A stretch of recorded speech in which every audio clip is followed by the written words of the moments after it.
손정희 소프트뱅크 회장이 방한해 삼성 이재용 부회장과의 회동이 관심을 모으고 있죠. 어젯밤에 회동했다고 하던데 특히 영국 반도체 설계 업체인 ARM, 빅딜 논의 때문에 글로벌 시장에 이목이 집중되고 있습니다.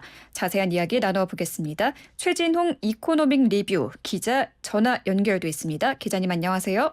네, 안녕하세요. 네, 한 언론사가 어제 저녁 양측이 만났다고 하던데 삼성은 아직 공식 입장을 내놓진 않았습니다. 어제 만난 게 사실인가요?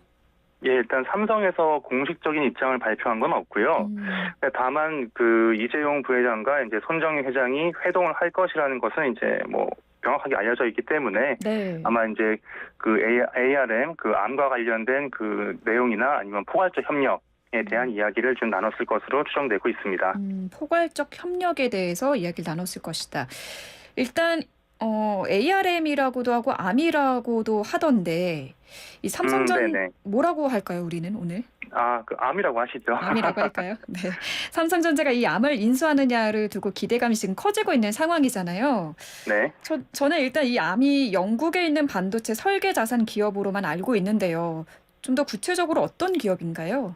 네, 암은 영국 아콘 컴퓨터와 이제 VLSI 테크놀로지, 그리고 이제 미국 애플 컴퓨터의 조인트 회사로 탄생을 했고요.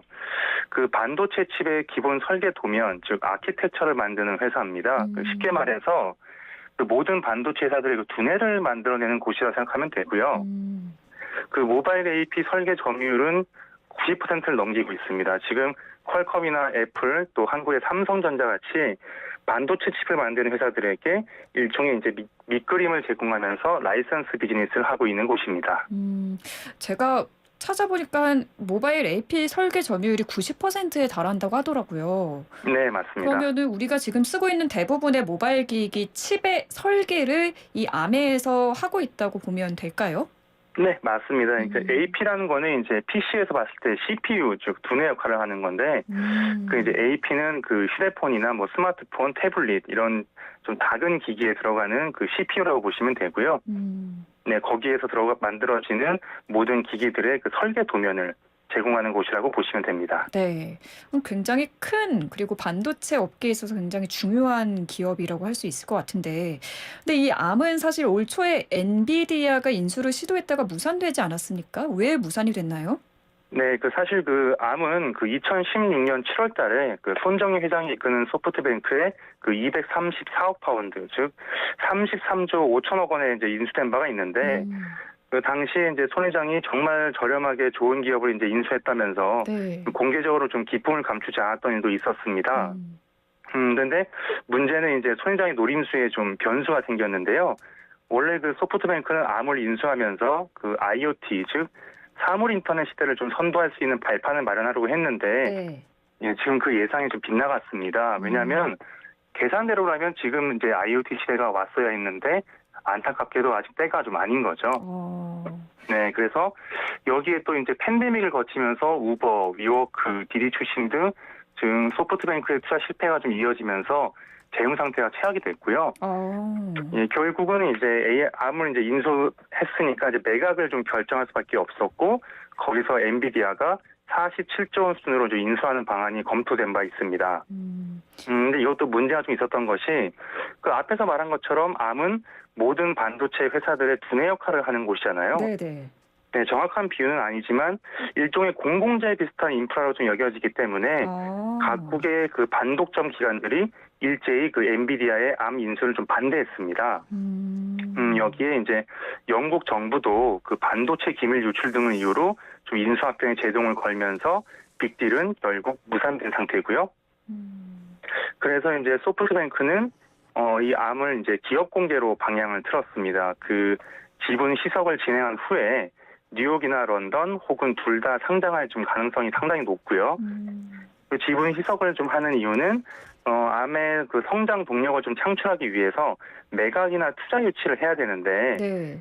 그러려면 지금과 같은 지배구조, 즉 소프트뱅크 75%와 비전펀드 25%의 지배구조에 변화를 줄 필요가 있다고 봤기 때문입니다. 그러니까 이 엔비디아가 인수를 하려고 했지만 경쟁 업체들이 좀 반대 때문에 이게 무산됐다고 보면 될까요? 예, 그 경쟁업체의 반대도 있지만 이제 경쟁업체의 반대의 앞에서는 이제 각국의 그 반독점 기관들이 네, 이걸 용납할 수가 없었던 거죠. 왜냐하면 네, 반도체 그 반독점 규제 때문에. 맞습니다. 그러니까 암을 가지는 곳이 네. 세계 반도체 기업의 두뇌를 모두 다 가지는 것이다. 이렇게 보기 때문에 일종의 좀 공공재와 좀 비슷한 역할을 하고 있습니다. 그래서 반대했던 거죠. 그러면은 일단 이 삼성전자가 이 암을 인수하려는 가장 큰 이유가 뭘까요? 뭐 앞에서 해주신 말씀에 따르면은 일단 이게 90% 이상 시장을 점유하고 있고 거의 공공재일 정도로 반도체 시장에서 굉장히 큰 기업이기 때문에 인수를 하려는 것 같은데, 자, 인수하려는 네. 가장 큰 이유, 그리고 인수를 하게 되면 삼성전자 입장에서는 어떤 장점이 있을까요?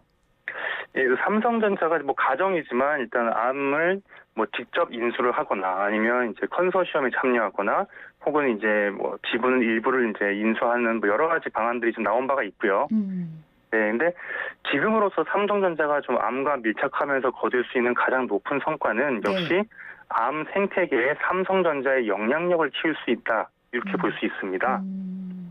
여기에 또 암이 이제 데이터 센터용 반도체 설계 역량이 상당히 높기 때문에 네. 삼성전자 입장에서는 이것도 상당히 좀 매력이 되어줄 수 있고요.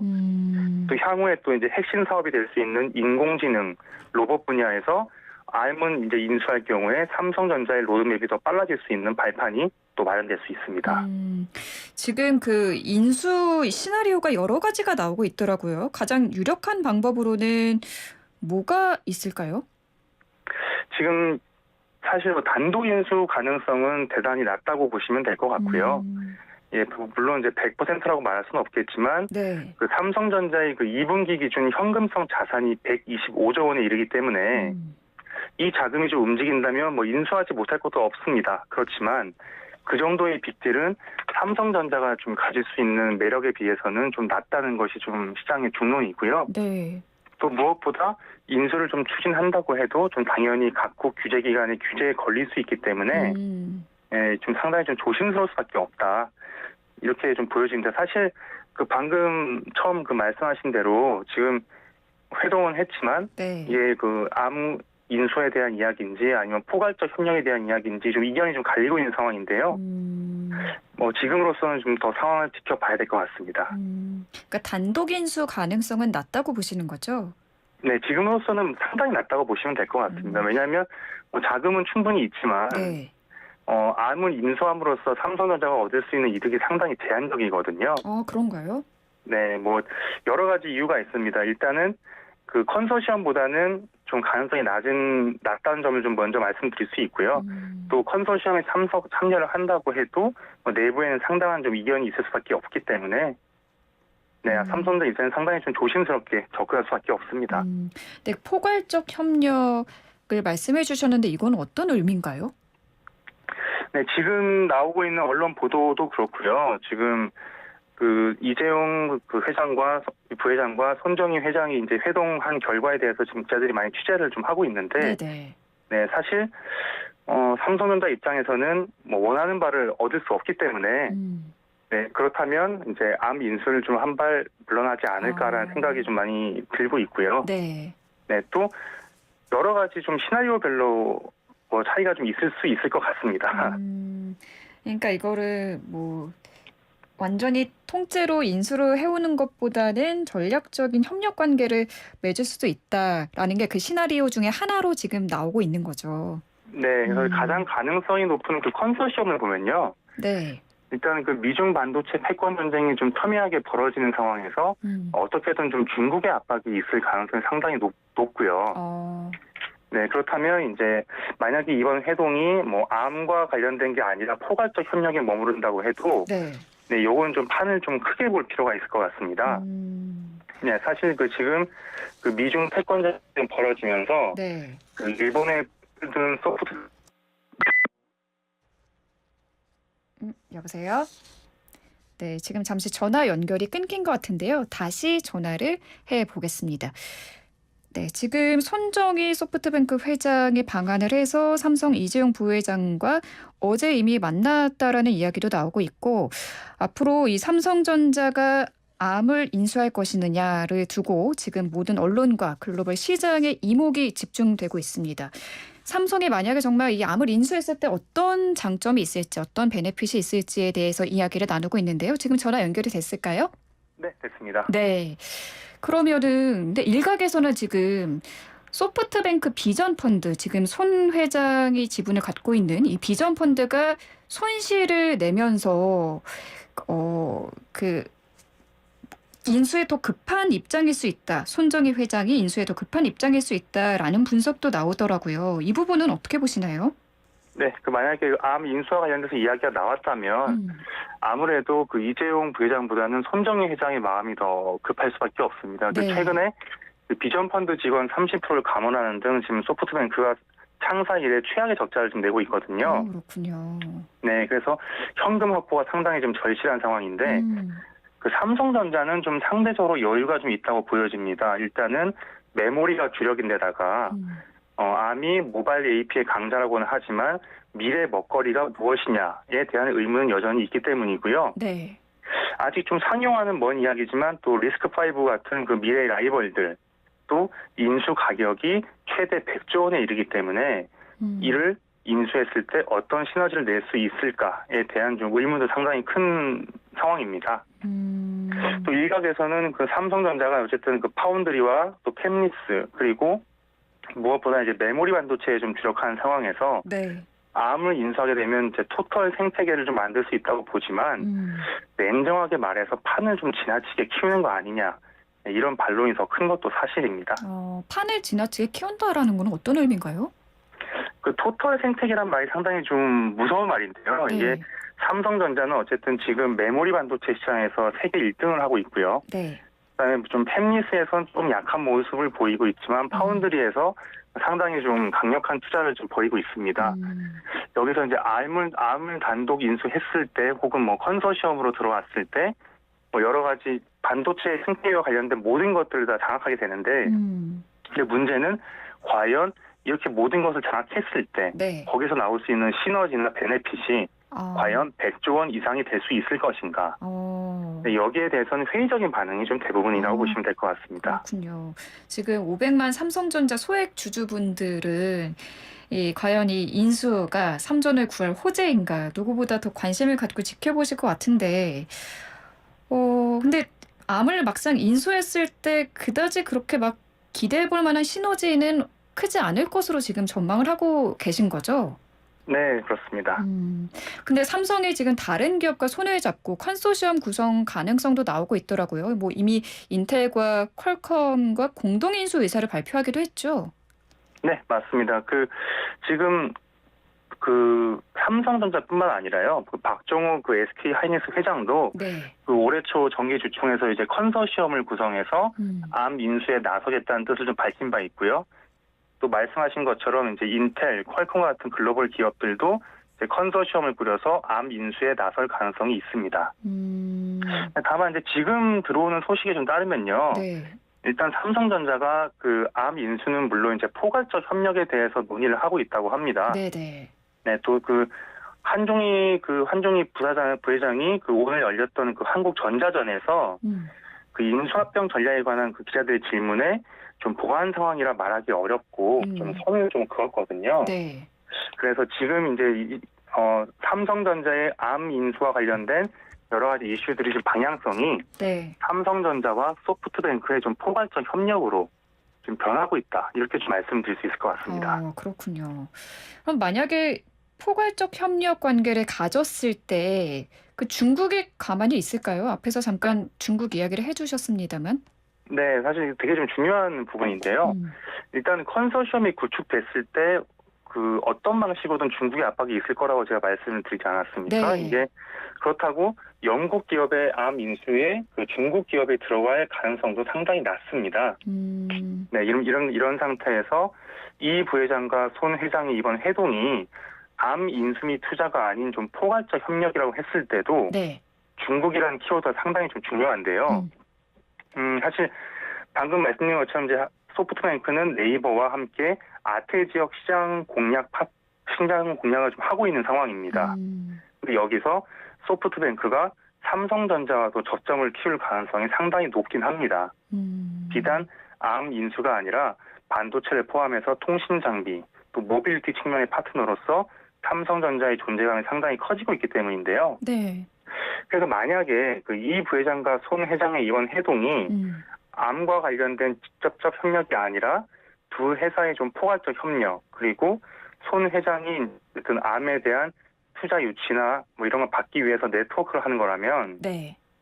사실 이번에 만난 회동은 두 회사의 그 아태 지역 시장 공략에서 의미하는 바가 더 크다고 좀 보여집니다. 사실 그 중국이 좀 아태 지역 시장에서 상당히 좀 공을 많이 들이고 있는데요. 네.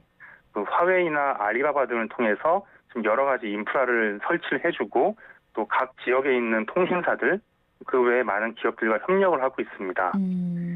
불과 몇 주 전에 제가 이제 태국에서 열렸던 화웨이 커넥트 2022 현장을 취재했는데, 네. 화웨이가 가장 강력하게 내세우는 것이 바로 이제 디지털 경제, 또 아태 지역 국가들과의 협력이었거든요. 그래서 이 부회장과 손 회장의 이번 회동이 네. 암 인수위 투자가 아니라 이제 포괄적 협력이라고 해도 아태 지역 시장을 두고 이제 어떻게 보면 두 진영이 경쟁하면서 충돌하는 과정이라고 좀 볼 수 있을 것 같습니다. 네.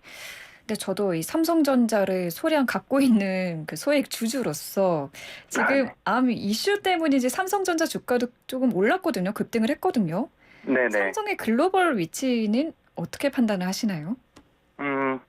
그 팬데믹이 좀 풀리면서 뭐 글로벌 출장을 좀 나가거나 뭐 예정하고 있는데, 그럴 때마다 외국 기자들이 항상 물어보는 게 뭐 방탄소년단, 오징어 게임, 그리고 이제 삼성전자입니다. 그래서 네. 삼성전자의 글로벌 시장 위상에 대해서는 뭐 많은 분들이 잘 알고 있을 거고요. 또 이견이 없을 것 같습니다. 그 최근에 그 주가 상승에 대해서는 뭐 여러 가지 이유가 좀 있겠지만, 네. 그 아무래도 이제 이 부회장이 좀 복권되면서 운신의 폭이 넓어졌고, 소위 말하는 글로벌 경영 드라이브가 강해졌다는 측면이 좀 영향을 미치지 않았나, 이렇게 좀 생각이 됩니다. 당연히 암과 관련된 이슈도 좀 영향을 미쳤을 것 같고요. 네. 다만 이제 반도체 시장 업황 악화, 그리고 뭐 주가적 측면에서의 공매도 문제 정도가 좀 영향을 좀 더 미치지 않을까, 나쁜 영향을 미치지 않을까라는 생각도 좀 해봅니다. 네, 앞으로 삼성전자의 그 주가 향방까지도 짚어주셨습니다. 근데 올해 3, 4분기 세계 반도체 매출 1위 회사를 보면 역시 TSMC입니다.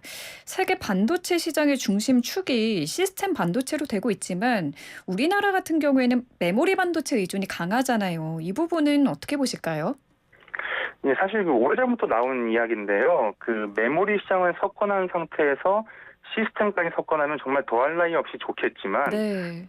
지금 사실 산업계 시장 분위기는 선택과 집중이 좀 더 필요하지 않을까라는 기류가 좀 강한 것도 사실입니다. 이게 왜냐하면 뭐 미중 반도체 패권 전쟁 등 지금 반도체를 중심에 두고 각국의 경쟁이 상당히 좀 치열해지고 있거든요. 네네.